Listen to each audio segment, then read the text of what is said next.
policy. The President conducts foreign policy and negotiates treaties, but any treaty must be ratified by the Senate. Again, checks and balances, the need for the branches to work interdependently in order for the nation to act. Finally, let's turn our attention to war. Congress has the power to declare war and to raise and support military forces and appropriate money for the military. The President conducts any war as Commander-in-Chief of the Armed Forces, and we struggle as a nation with how far does the President's power to conduct war extend. More on that in a moment or two. The founders were concerned about the possibility that the branches would stretch beyond the boundaries of their power and seek absolute power over the people. As James Madison wrote in Federalist Paper number 17, power is of an encroaching nature and ought to be effectively restrained from crossing the limits assigned to it. At its very core, separation of powers relies on each branch having very strong interest in preserving and protecting its powers from the other branches. Famously, in Federalist Paper number 51, Hamilton, Madison, and John Jay wrote that ambition must be made to counteract ambition.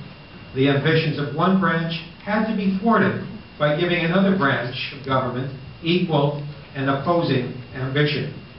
And our system relies upon each branch guarding its own powers in order to maintain that separation. Today, that system is threatened. The President and the Vice President have great ambition, but unfortunately a compliant Congress does not. The 1-2 combination of an overreaching President and a Congress that fails to assert itself is leading to a gradual but steady erosion of the separation of powers and fundamental changes that may be passed down to presidents in the future. Let's look at some examples of separation of powers. And let's see where the country is today on these issues, and perhaps these are some issues that the panel might choose to address before the evening is through. The first power I'd like to talk about is the President's power as Commander-in-Chief of the Armed Forces. What are the limits to what a President can do in the name of national security? President Bush has used the war on terror and his service as a wartime president to justify many actions without the consent of Congress and to go beyond his other constitutional powers. For example, the President and his government have held detainees for long periods of time without trial or habeas corpus, set up military tribunals, all in the name of service as the Commander-in-Chief in the war on terror. Lately, we've been hearing more and more about torture being undertaken by this administration in the name of Commander-in-Chief, in the name of service as a wartime president. The spying program on Americans and the ultimate secrecy of that program, the domestic surveillance, is another example of what the President has done in the name of national security and under his power as Commander-in-Chief. Finally, we turn to funding for the Iraq War. Several weeks ago, when the President became nervous that Congress might not appropriate funds in time to continue the war in Iraq, the administration published a plan, and the plan was to divert funds from other domestic military operations to Iraq if Congress did not pass its funding bill. And perhaps more important, there is a belief among members of Congress, as related to me by one longtime Democratic member of Congress, that even if Congress were to cut off the funds for the war, this President might nonetheless continue the war by diverting other monies in contravention of the will of Congress and in contravention of what the Constitution requires, all by relying upon his power as Commander-in-Chief. The checks and balances have eroded with respect to the Commander-in-Chief power.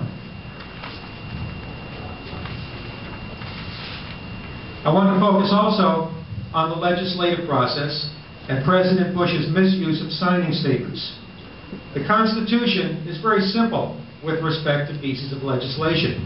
A piece of legislation provided to the President can either be approved by the President, by him signing it, or it can be vetoed by the President and returned to Congress so that Congress can consider overriding the veto. There is no middle ground. And yet, President Bush seeks to establish a middle ground through signing statements. Over time, other presidents have used signing statements to document their views about the intent and the purpose of laws that they were signing. Before President Bush, there were 322 signing statements in the entire history of the United States. President Bush alone has issued over 800 signing statements.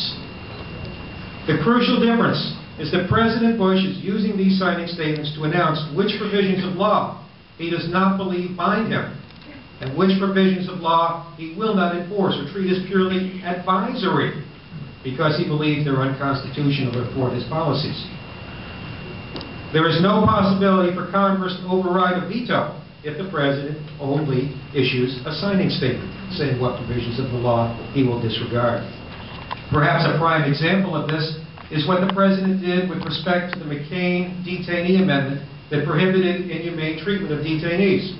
He signed the bill, but in a signing statement, he wrote, "I shall construe this piece of legislation in a manner consistent with my constitutional authority to supervise the unitary executive branch and as Commander-in-Chief."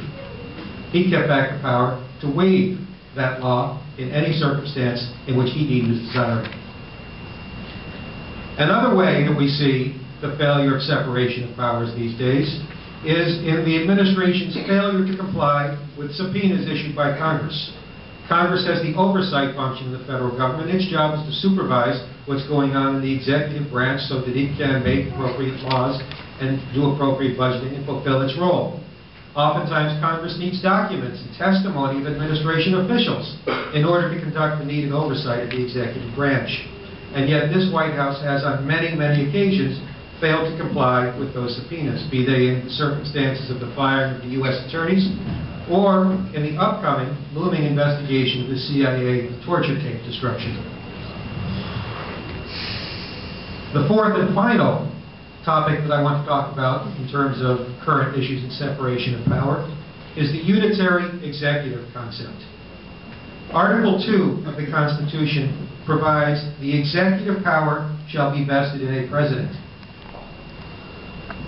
This president is taking the position that this clause of the Constitution means that all executive power must be vested in the president, and going beyond that, that no one, Congress nor the courts, can interfere with the president's exercise of executive power. Some people in this administration have argued that the president's use of military force is not subject to regulation by Congress, the courts, or anyone else. The conduct of foreign policy, according to some in this administration, is not subject to checks and balances or congressional regulation. And the list goes on and on. What we see is a situation where this administration continues to take powers that traditionally have belonged to the other branches. The separation of powers, which has worked so well for so long, is under siege.